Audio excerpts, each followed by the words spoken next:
நான் எப்போ நான் இந்த வண்டி பவர் பண்ணிங்க? வண்டி வந்து இது ரொம்ப எப்படி சொல்கிறது, வண்டியில் ஆயில் இல்லாமல் வண்டி வந்து அன்கண்டிஷனில் வந்துச்சு. போரும் வந்து வீக்காக இருக்குது. பட் வந்து வண்டி வந்து ஃபஸ்ட்டு இருந்ததை விட இப்போ வண்டி வாட்டர் வாஷ் பண்ணி சர்வீஸ் பண்ணி வண்டி பவர் பண்ணி வச்சுருக்கேன். வண்டி ஸ்டார்ட் பண்ணி அதை காமிக்கிறேன். ஸ்டார்ட் பண்ணி வண்டி ஓட்டணும், இதில் ஃபயர் வரும், ஃபுல்லாக நெருப்பு வரும், அதை காமிக்கிறேன். பாஸ் பண்ணி ஸ்டார்ட் பண்ணி காமிக்கிறப்ப உங்களுக்கு வண்டி நெருப்பு வந்து இது பிக்கப் அதிகமாக இருக்கும். அதே மாதிரி நெருப்பும் வர்றது வந்து உங்களுக்கு நல்லா ஷோ ஆகும்.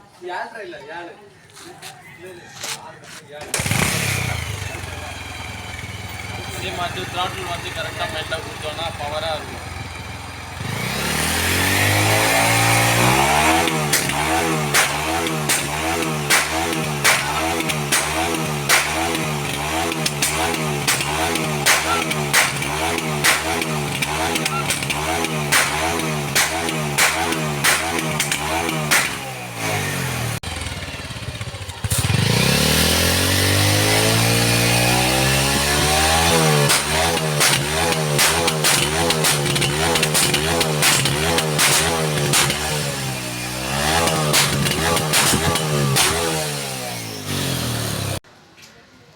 ஓகே ஃப்ரெண்ட்ஸ், இன்றைக்கி பல்சர் வண்டி அதில் போரும் வீக்காக இருக்குது. அதே மாதிரி வந்து ஆயில் போட்டு வண்டியை இப்போ நம்ம ஓட்டினாலும் ஒயிட் ஸ்மோக் வருது.